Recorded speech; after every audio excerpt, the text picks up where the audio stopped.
Hello friends. आज की video में हम लोग इलेक्ट्रो इलेक्ट्रॉनिक्स का डीप डाइव एनालिसिस करेंगे। तो सबसे पहले मैं आपको एक बार बता देता हूँ कि इस वीडियो को आप कंप्लीटली देख लिए। अगर आप कंप्लीटली देखोगे तो आपको डिटेल में समझ में आएगा कि कंपनी करती क्या है, और आपको इतनी ठीक ठाक अंडरस्टैंडिंग हो जाएगी कंपनी की कि आप जब कंपनी का कॉल कॉल सुनोगे तो आपको अच्छे से समझ में आएगी कि वहां पे क्या बात हो रही है। ठीक है। इवन आप इस लायक भी बन सकते हो कि आप कॉल कॉल में सवाल कर सको मैनेजमेंट से किसी भी बातों को लेकर। ठीक है। तो अब हम आते हैं एमटोन एंटरप्राइज को डिटेल में समझते हैं और देखते हैं कंपनी करती क्या है। देखिए, सबसे पहले तो मैं आपको बताऊंगा ये कंपनी करती क्या है, प्रोडक्ट कौन कौन सा बनाती है, फिर इसका कौन कौन सा बिजनेस वर्टिकल है, कौन कौन से सेक्टर में काम करती है, करंट कैपेसिटी कितनी है, कैपेक्स क्या कर रहे हैं, सेक्टर में टेलविंड किस तरह का है। दिन में आपके साथ इसका आउटपुट भी डिस्कस करूंगा। ठीक है। इन शॉर्ट में आपको इस कैपेबल बना दूंगा कि इस कंपनी का आप खुद से बाय सेल का डिसीजन ले सको, आपको किसी के हेल्प नहीं लगेगा। ठीक है। तो चलिए हम स्टार्ट करते हैं। तो सबसे पहले समझते हैं कि एमटोन इलेक्ट्रॉनिक्स करती क्या है। तो सिंपल भाषा में अगर मैं आपको बताऊं तो एमटोन इलेक्ट्रॉनिक्स इलेक्ट्रॉनिक्स प्रोडक्ट बनाती है from idea to finish good. That is कोई आइडिया इनके मन में आता है उसके रिलेटेड ये इलेक्ट्रॉनिक्स प्रोडक्ट बनाते हैं। ठीक है। ये क्या करते हैं, सर्किट बोर्ड मैन्युफैक्चर करते हैं। सर्किट बोर्ड वो होगा ना जो आप अगर अपने लैपटॉप वगैरह में देखोगे तो ग्रीन कलर का जो बोर्ड होता है that is printed circuit board है, उस पे कुछ कंपोनेंट सब डाला जाता है तब वो कोई काम का होता है। तो ये क्या करते हैं, सर्किट बोर्ड मैन्युफैक्चर करते हैं, असेंबल कंप्लीट डिवाइस करते हैं, then create ready to brand product for companies in EV, defence, telecom and medical sector. इसका मतलब क्या हुआ, कोई भी बड़ी कंपनी आएगी, एमटोन को बोलेगी ठीक है कि तुम्हारा ये डिजाइन हमको अच्छा लगा, इस प्रोडक्ट के लिए तुम मुझे बना कर दो, मैं अपना लोगो लगा के इसको बाहर में भेजूंगा। ठीक है। तो इन शॉर्ट कंपनी क्या करती है, मैन्युफैक्चर करती है circuit board, assemble complete devices and ready to brand product बनाती है दूसरे दूसरे कंपनी के लिए EV, defence, telecom and medical sector में। ठीक है। देखिए, अब आते हैं दूसरे पार्ट पे, प्रोडक्ट वर्टिकल एंड फाइनेंशियल। ये समझना आपके लिए बहुत जरूरी है क्योंकि यहाँ से पता चलेगा कि कंपनी का फ्यूचर मार्जिन कैसा होने वाला है। ठीक है। तो आज के टाइम पे कंपनी का तीन बिजनेस वर्टिकल है। पहला है पीसीबीए का, देन है box build and third is ODM. देखिए, यहाँ पे ना सबसे अच्छा मार्जिन होता है ओडीएम में। ओडीएम का मतलब क्या हुआ, ये कंपनी एक किसी प्रोडक्ट का डिजाइन सोचेगी, डिजाइन सोच के रखेगी, डिजाइन बना के रखेगी, तब कोई बड़ा कंपनी इनके पास आएगा, वो बोलेगा कि मुझे तुम्हारा ये डिजाइन पसंद आया, तो इस डिजाइन का प्रोडक्ट मेरे लिए बनाओ, मैं अपना लोगो लगा दूंगा और फिर इसे बेचूंगा। ठीक है। क्योंकि यहाँ पे डिजाइन तक इन्होंने किया हुआ है तो यहाँ पे सबसे अच्छा मार्जिन होगा। लेकिन आज के टाइम पे कंपनी का बहुत कम बिजनेस है ओडीएम से, और ये आगे को बढ़ाएंगे ओडीएम वाला सेक्टर से अपना बिजनेस। सेकंड है बॉक्स बिल्ड। देखिए, ये है फ्यूचर। सिंपल भाषा में समझ लीजिए बॉक्स बिल्ड में क्या होगा। उससे पहले समझते हैं पीसीबीए में क्या होता है। पीसीबीए में कंपनी समझ लीजिए कोई भी इलेक्ट्रॉनिक्स प्रोडक्ट का ब्रेन बनाती है। ठीक है। जो ये सर्किट बोर्ड मैंने बताया ना, प्रिंटेड सर्किट बोर्ड, उस पर कंपोनेंट कंपोनेंट लगाती है, वो बनाती है, पीसीबीए हो गया। ठीक है। High precision assembly using SMT lines. PCB में क्या करती है, सर्किट बोर्ड हो गया, सर्किट बोर्ड के ऊपर कंपोनेंट डालेगी। ठीक है। That is PCBA. फिर उसी पीसीबीए को मान लीजिए अगर उन्होंने क्या किया, केसिंग वगैरह कर दिया, वायरिंग वगैरह कर दिया, तो that becomes box build. It's that simple. ठीक है। तो यहाँ पे क्या हुआ, इबिटा मार्जिन जो होगा, जैसे आपको खुद ही पता चल रहा होगा, थोड़ा बहुत भी अगर दूसरे किसी बिजनेस का आइडिया आइडिया होगा आपको, तो इबिटा मार्जिन बॉक्स बिल्ड में ज्यादा होगा, पीसीबीए में नहीं, क्योंकि पीसीबीए में आधा उधरा काम कर रहे हैं, बॉक्स बिल्ड में ये पूरा का पूरा काम कर रहे हैं। ठीक है। तो नॉर्मली इनका बॉक्स बिल्ड में मार्जिन 22 से 28% होता है। वो वैल्यू करता है कि किस टाइम किस सेक्टर से ज्यादा ऑर्डर है। ठीक है। और पीसीबीए वाले सेक्टर से इनका 18 से 24% का मार्जिन होता है। H1 में इनका पीसीबीए वाला रेवेन्यू था 64%, बॉक्स बिल्ड 34.70 और ओडीएम दोनों में थोड़ा थोड़ा। ठीक है। अब आते हैं ओवरऑल इबिटा मार्जिन, कितना था, 24.6%। और मैनेजमेंट का क्या बोलना है, जो हमारा नया ऑर्डर बुक है, मेजोरिटी लाइक 74.5% है हमारा बॉक्स बिल्ड का। इसका मतलब क्या हुआ, आगे जाके इनका मार्जिन बढ़ेगा। ठीक है। करंट मार्जिन से ज्यादा होगा इनका फ्यूचर का मार्जिन। ठीक है, विच इज गुड न्यूज। ठीक है। अब हम आते हैं, देखते हैं कंपनी किस किस सेक्टर में काम करती है। तो आज के टाइम पे कंपनी का सबसे बड़ा जो सेक्टर है कंट्रीब्यूटर, वो है इंडस्ट्रियल, 36%। और सेक्टर का ग्रोथ रेट कितना है, 18 से 22%। इसमें बनाते क्या है, पंप कंट्रोलर, एचवीएसी सिस्टम में दिखाऊंगा आपको ये सब आगे। फिर आते हैं second sector IoT and robotics, इसमें 27% का है। इसमें ग्रोथ टारगेट ज्यादा है, मतलब ग्रोथ का जो है ना एक्सपेक्टेशन वो 25 से 30% तक इस इंडस्ट्री का। इसमें ड्रोन आ गया, एवीजी आ गया, स्मार्ट सेंसर्स आ गया, ठीक है। और ये स्ट्रेटेजिक फोकस होगा क्योंकि इसमें ग्रोथ ज्यादा है, मार्जिन और सेक्टर में ग्रोथ भी अच्छा है। टैक्स हो गया। टेलीकॉम एंड सिक्योरिटी, टेलीकॉम से 17% का आता है, सेक्टर का ग्रोथ रेट भी ठीक ठाक है। ऑटोमोटिव हो गया आपको हाई ग्रोथ सेक्टर, आज के टाइम पे बस 8% का आता है। ऑटोमोटिव में क्या बनाते हैं, चार्जर्स बनाते हैं एंड देन सेंसर्स वगैरह भी बनाते हैं। इधर मेडिकल डिवाइस में क्या हो गया, ये वेरेबल्स होते हैं ना, वॉच वगैरह वो बनाते हैं।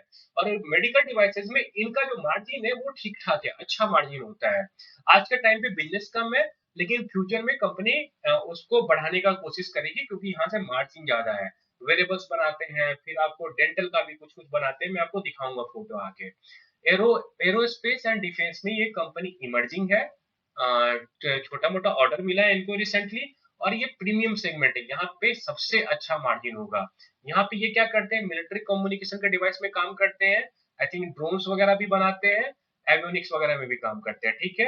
फ्यूचर का ग्रोथ प्रोस्पेक्ट क्या है, आप डिफरेंट डिफरेंट देखते हैं। इंडिया का ईएसडीएम मार्केट जो है 500 बिलियन का हो जाएगा बाय 2030। ओडीएम मार्केट है ये 1.2 ट्रिलियन से 2 ट्रिलियन, लगभग दुगुना हो जाएगा 5-6 साल में। Then semiconductor market I think ये भी आपको अगले 6 साल में डबल होने वाला है, 15-20% के सीएजआर से बढ़ने वाला है। अब हम क्या करते हैं, प्रेजेंटेशन के साइड 18 और 19 पे जाते हैं और देखते हैं ये इनके कुछ प्रोडक्ट्स, ठीक है। देखिए ये हो गया इनका ऑटोमोटिव का। तो आप यहाँ पे देख सकते हैं बैटरी मैनेजमेंट सिस्टम, बीएमएस मतलब बैटरी मैनेजमेंट सिस्टम। देन यहाँ पे ईवी चार्जर्स बनाते हैं, बैटरी कंट्रोल यूनिट बनाते हैं, ठीक है। ऑनबोर्ड चार्जर बनाते हैं। ये मुझे समझ में नहीं आया फोटो में एग्जैक्टली क्या करते हैं, क्या बनाते हैं ईवी। यहाँ पे तो ऑटो का दिया हुआ है, लेकिन क्या बनाते हैं ईवी के लिए, मे बी मुझे लगता है कि इनका जो सिस्टम होता होगा ना, अंदर का डिजाइन टूल किट जो होता होगा, जो प्रोसेसर वाला पार्ट होता होगा, वहां पे ये लोग काम करते होंगे, प्रिंटेड सर्किट बोर्ड ही बनाते होंगे इसमें, ठीक है। फिर ये हो गया इंडस्ट्रियल गेमिंग में, इंडस्ट्रियल गेमिंग जैसे हो गया पिनबॉल मशीन, ये बनाते हैं ये। देन एचवीएसी हो गया, प्रेशर स्विच हो गया, ये सब बनाते हैं। एरोस्पेस और डिफेंस में इनका क्या है, एवियोनिक सिस्टम बनाएंगे, रडार बनाएंगे। देन रडार टेक्नोलॉजी पे काम करेंगे, बनाएंगे कि नहीं बनाएंगे वो एग्जैक्टली मुझे पता नहीं है आज के टाइम पे। देन सर्विलियंस इक्विपमेंट बनाएंगे, ठीक है, यूएवी टेक्नोलॉजी, ड्रोन्स वगैरह। प्रोडक्ट कैटलॉग हो गया। फिर आईटी एंड रोबोटिक्स में देखते हैं, यहाँ पे अनमैन्ड आर्म व्हीकल हो गया, वेयर हाउस रोबोटिक हो गया। फिर मेडिकल एंड हेल्थ इक्विपमेंट में आ गया तुमको एयर क्वालिटी मेजरिंग डिवाइस बनाते हैं, ठीक है, स्मार्ट वॉच बनाते हैं। और यहाँ पे डेंटल वेरिएबल फ्लेक्स देख सकते हो आप। एक एक प्रोडक्ट का आप अलग से वो कर लीजिएगा क्या होता है नहीं होता है, मुझे जो पता है मैं आपको बता रहा हूँ। देन ये वाईफाई राउटर बनाते हैं टेलीकॉम में, देन नेटवर्क स्विच बनाते हैं, अब बाकी देख सकते हो, ठीक है। अब हम वापस आते हैं अपने प्रेजेंटेशन। देखिए मैं ये प्रेजेंटेशन इसलिए बनाया हूँ ना, क्योंकि मुझे ये लगता है कि मैं अगर पीपीटी के थ्रू जाऊंगा तो थोड़ा पीपीटी इधर उधर हो जाता है। तो मैं क्या चाहता हूँ आपको एक पार्टिकुलर डायरेक्शन में अरेंज करके बताऊं हर चीज, ठीक है। और हाँ, एक और चीज बता रहा था कि कंपनी का ना एयरबस 350 से कुछ बात चल रहा है। जैसे ये बोल रहे हैं कि अर्ली अर्ली क्वालिफिकेशन फेज में हम है, कंट्रोल बॉक्स है, 2-3 इयर्स में पहला ऑर्डर आ जाएगा हमारा एयरबस में, ठीक, एयरबस का, ठीक है। और क्या बोलते हैं कि 30-40% मार्जिन इनका होगा इस पार्टिकुलर बिजनेस में, और कुछ टाइम के बाद ये एक्सपेक्ट कर रहे हैं कि ईयरली 30-40 करोड़ तो आएगा इससे ओवर लॉन्गर टाइम, लाइक 20 साल के ऊपर आएगा, ठीक है। अब हम आते हैं capacity capex and manufacturing technology देखते हैं। ये समझना जरूरी है क्योंकि इससे हमें पता चलेगा कि बिजनेस किस डायरेक्शन में जा रही है, ठीक है। तो capacity capex and manufacturing technology, तो सबसे पहले करंट कैपेसिटी देखते हैं। 5 एसएमटी लाइंस है, 4 वडोदरा में है और एक बेंगलुरु में है। 37 टीएसटी स्टेशन। देखिए एसएमटी और टीएसटी क्या है ना, जो पीसीबी हुआ प्रिंटेड सर्किट बोर्ड, उस पर डिवाइसेस लगेंगे, ठीक है। एसएमटी और टीएसटी दोनों तरीका है जिससे कि वो डिवाइस प्रिंटेड सर्किट बोर्ड के ऊपर डिवाइसेस लगाए जाते हैं, जैसे चिप वगैरह लगाते हैं ना, रजिस्टर्स हो गया, कैपेसिटर हो गया, डिफरेंट डिफरेंट चिप चिप लगाते हैं पीसीबी पे, वो तरीका है लगाने का। एसएमटी लाइन्स में क्या होता है कि वेल्डिंग करते हैं। और जो टीएसटी लाइन में हो गया, कुछ कुछ बड़ा इक्विपमेंट होता है ना जिसका लेग्स बड़ा होता है, तो उनको पास थ्रू करा के टीएसटी लाइन्स के थ्रू डालते हैं। ये आप समझ लीजिए, सिंपल सा बात। अब आते हैं देखते हैं कितना है कि 5 एसएमटी लाइन है, ठीक है।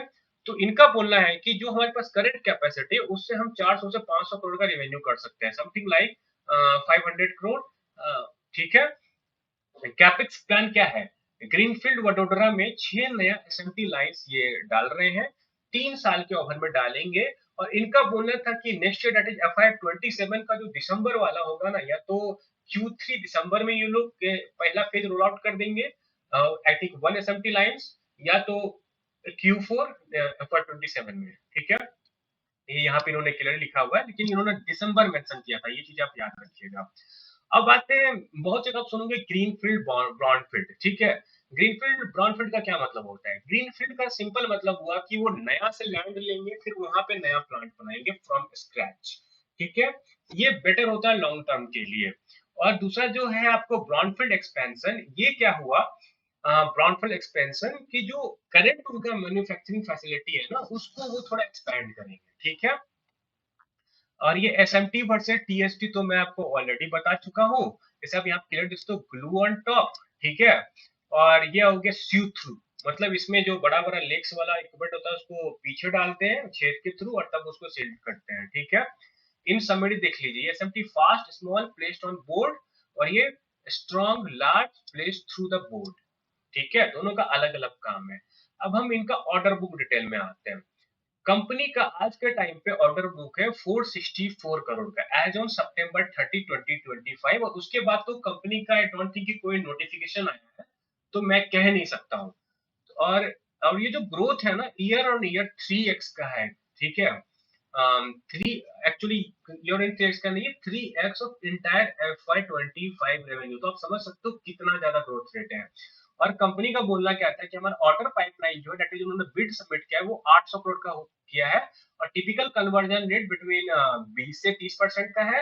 अगर 25% भी एज्यूम करते हैं तो 200 करोड़ बनता है, और 200 करोड़ के हिसाब से कंपनी का ईयर एंड के आसपास ऑर्डर बुक हो सकता है 660-70 करोड़ का। ठीक है, और सबसे अच्छा बात क्या है कि उसमें से 74% जो ऑर्डर है ना, 74.5% वो है बॉक्स बिल्ड का। और मैंने आपको क्या बताया था, बॉक्स बिल्ड माने हाई मार्जिन। ठीक है, तो कंपनी का आगे जाके पैट मार्जिन बढ़ने वाला है। ठीक है, अब आते हैं बाय ज्योग्राफी। ज्योग्राफी के हिसाब से अगर आप देखो तो मेजोरिटी आज के टाइम पे ऑर्डर इनका इंडिया से ही है, डोमेस्टिक डिमांड ही है। ठीक है, अब आते कुछ मैं आपको बताता हूँ रिसेंट जो इन्होंने बिग अपडेट दिया था। एक इन्होंने मेजर कॉन्ट्रैक्ट जीता था 97.5 करोड़ का, वो है ऑडियम का ODM contract, original design manufacturing. यहाँ पे क्या करेंगे, ये आपको ऑलरेडी मैंने बताया है कि डिजाइन सोचेंगे, बनाएंगे, कंपनी को दिखाएंगे, कंपनी को अच्छा लगेगा, मतलब बहुत सारे डिजाइन लेके जाएंगे, कंपनी को जो डिजाइन अच्छा लगेगा फिर उसको ये स्टार्टिंग से मैन्युफैक्चर करेंगे। इसका मतलब क्या है, ये जो 97.5 करोड़ वाला ऑर्डर है ये हाई मार्जिन ऑर्डर है।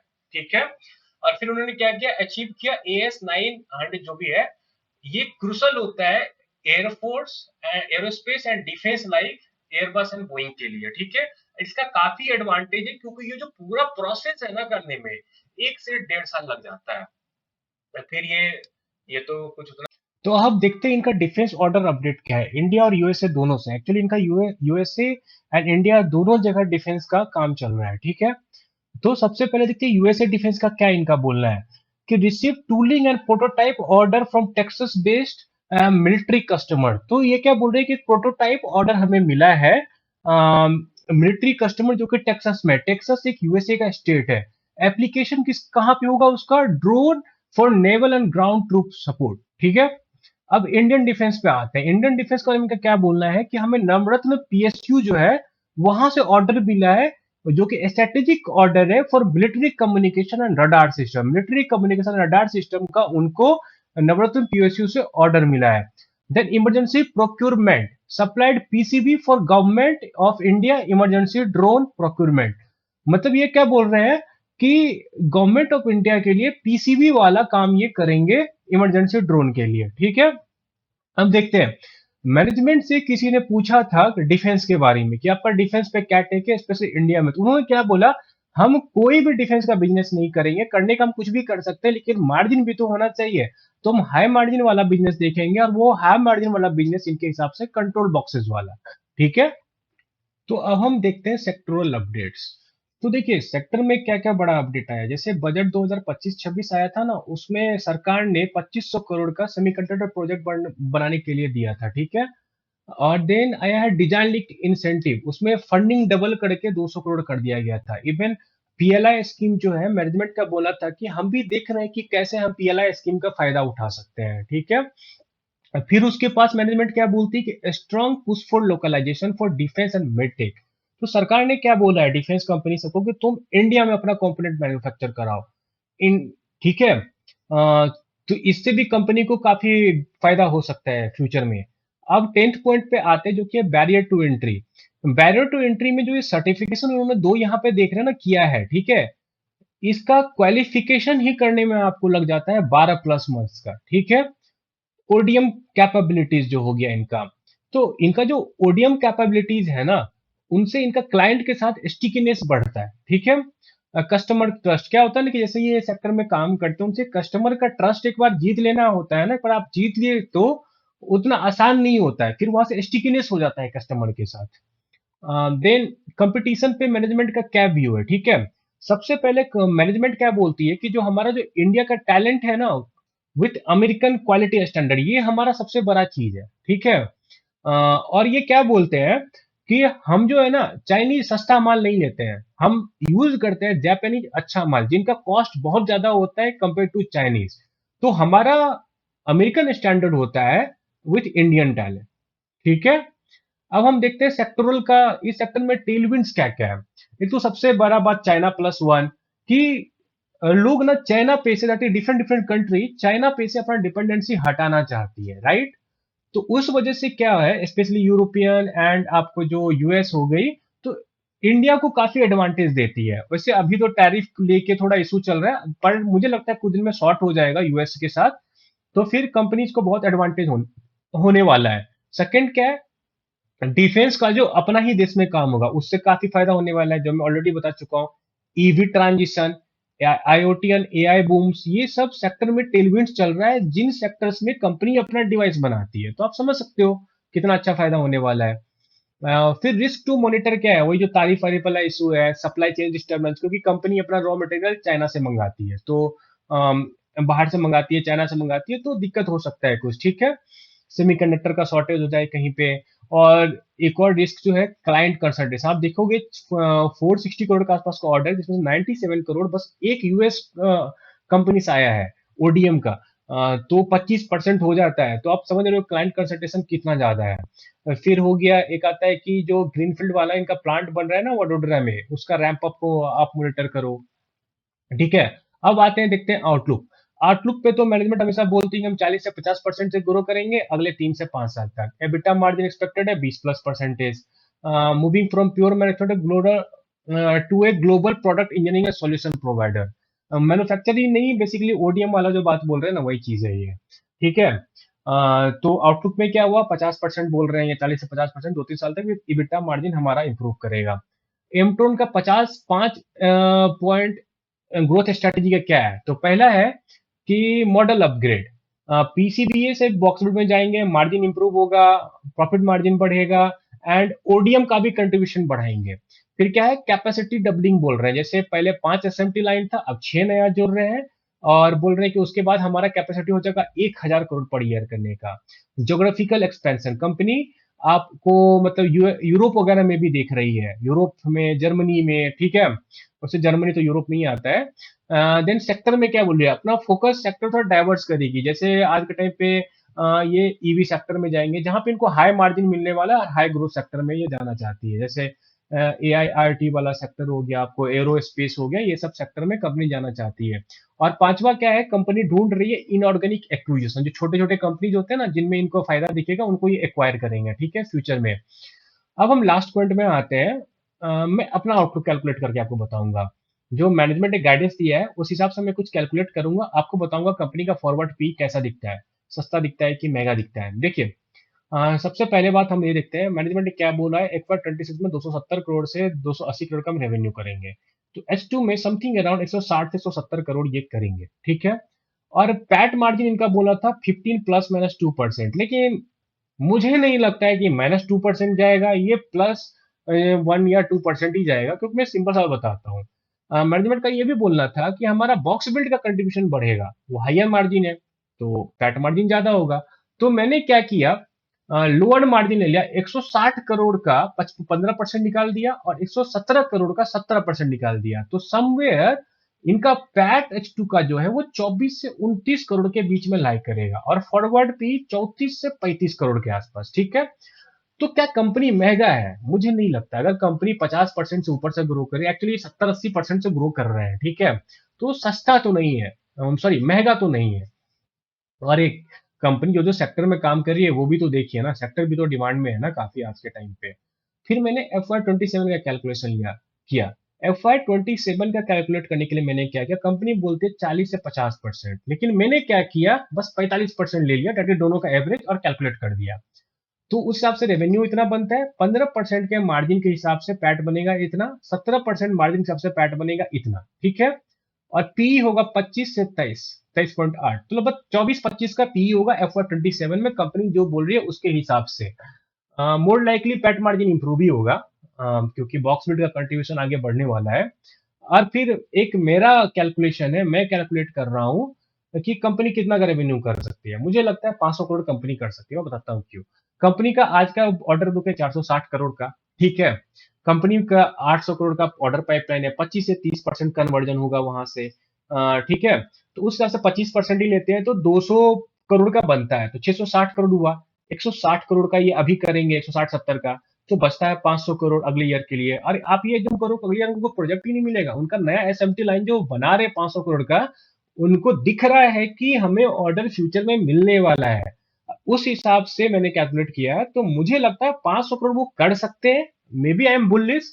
और मैं आपको एक चीज बता दूं, मेरे पास आज के वक्त पे ये कंपनी है, ठीक है, तो हाँ मैं थोड़ा बुलिश हो सकता हूँ। और मुझे कंपनी का मैनेजमेंट अच्छा लगता है, क्योंकि ये जो भी बोलते हैं ना, ओवर डिलीवरी करते हैं, अंडर डिलीवर नहीं किया है उन्होंने आज तक। ठीक है, तो उस हिसाब से कंपनी का फॉरवर्ड पीई बनता है 17.4 का। और वो इस प्राइस पे, जो आज का प्राइस है, मैंने उस प्राइस पे आपको कैलकुलेशन दिखाया है, ठीक है। और कुछ बता देता हूं, तो ये तो हो गया मेरा आउटलुक, तो मुझे कंपनी चीप लगती है, ये बात आप समझ लीजिए। और आपको आप पूछोगे तो आप लोग क्या करो, देखिए मैं आपको बाय सेल का रिकमेंडेशन नहीं दे सकता हूं, मैं आपको ये समझा सकता हूं कि कंपनी कैसी है, ठीक है, डिसीजन आपका है। ये तो रहा कंपनी आज के टाइम पे अपने ऑल टाइम हाई से 25% नीचे मिल रही है आपको, ठीक है।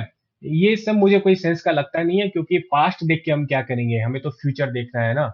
और एक अच्छा चीज दिखाता हूँ, कंपनी इज अ डेप्ट फ्री, एसएमई कंपनी है, छोटी कंपनी है, लेकिन डेप्ट फ्री है।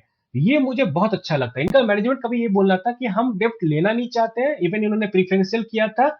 तो लोगों ने काफी क्वेश्चन पूछा कि आप प्रीफरेंशियल क्यों किए, डेप्ट क्यों नहीं लिया आपने, या दूसरा तरीका से क्यों नहीं लिया। तो कंपनी मैनेजमेंट बोला था कि हम डेप्ट नहीं लेना चाहते, और डेप्ट हम चाहते हैं कि जब हमें एक्विजिशन का मौका मिले, जहां पे हमारा 200-150 खर्च हो, तो वहां पे हम डेप्ट लौट ले। ठीक है, ये मैनेजमेंट ने बोला था। और कुछ है क्या इंटरेस्टिंग दिखा सकता हूँ, आज के टाइम पे देखिए, मैनेजमेंट 71.44% अपना होल्ड करती है। और आप देखिए quarter on quarter, sorry half yearly and half yearly, management अपना स्टेक माइन्यूट सा ही बढ़ा रही है, लेकिन बढ़ा जरूर रही है, ठीक है।